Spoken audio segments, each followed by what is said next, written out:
வாழ்கின்ற கோலத்தில் எந்த புள்ளி எங்கேருந்து ஆரம்பிச்சு தெரியாது. ஆனால் இந்த மனுஷன் முக்கியமான புள்ளியை வச்ச மனுஷன் அருள்தாசனை.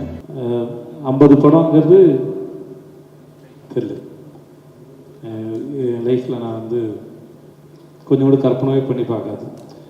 எப்பவுமே இந்த நீண்ட தூர பிரயாணத்தில் மைல்களில் பார்க்கும்போது தான் தெரியும் நம்ம எத்தனை கிலோமீட்டர் வந்திருக்கோம், இவ்வளோ தூரம் பிரயாணப்பட்டிருக்கோம்னு.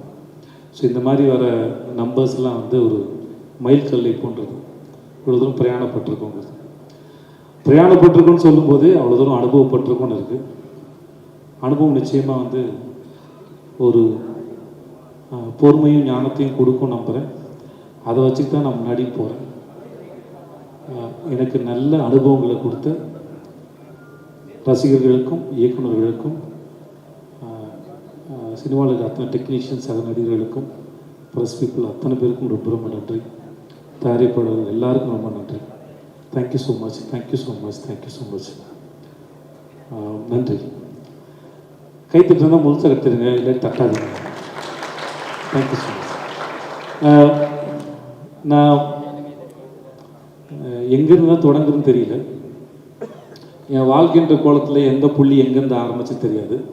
ஆனால் இந்த மனுஷன் முக்கியமான புள்ளியை வச்ச மனுஷன் அருள்தாசனை. ஒரு நாள் வந்து நான் மகானால் நடிக்கும்போது பெரிய பழக்கம் கூட இல்லை. நான் இந்த பகவதி பெருமாள் ஒரு படம் பண்ணுறார் பக்ஸ்.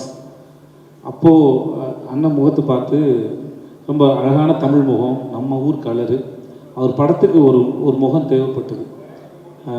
நம்ம ஊர் முகமாகவும் இருக்கணும், நம்பிக்கையான முகமாகவும் இருக்கணும், அதே சமயத்தில் பயப்படுற முகமாக இருக்குன்னு சொல்லும்போது அப்போ அண்ணனை நான் பார்த்தது ரிஹர்சல் போகும்போது.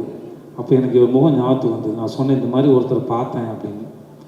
அப்போது பிரேம் சாரும் போய் ஃபோட்டோ எடுக்க போகும்போது தான் அருள்தாசன்கிட்ட சொல்லியிருக்காரு, இந்த மாதிரி ஒரு பையன் தான் சொன்னான் விஜய் சேதுபதினு ஒருத்தன் நடிக்கிறான்னு சொல்லிட்டு. ஸோ அப்படி தான் தெரியும். ஸோ நான் மகனில் ஃபஸ்ட் ஹாஃப் முடித்து டப்பிங் பண்ணும்போது 2 பேரும் பேசிக்கிட்டோம். அப்புறம் ஒரு நாள் வந்து என்னோடய ஃபோனை நான் வீட்டில் வச்சு நான் வாக்கிங் போயிருந்தபோது ஒரு 2 மிஸ் கால் இருந்தது. இன்னொரு நம்பர் கூட நான் மாட்டேன், 984106 அந்த நம்பர் அந்த கால். ஸோ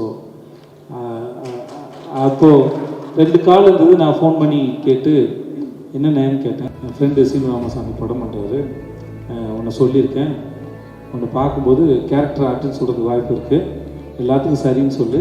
நான் அப்படியே போனேன், அப்படியே நடந்தது, அப்படியே இவ்வளோ தூரம் வந்துட்டேன். அந்த புள்ளியில் முக்கியமான புள்ளி போட்டு என் வாழ்க்கையின் கோலத்தை தொடர்ந்து வச்சார் அவர் தான். ரொம்ப நன்றிங்க.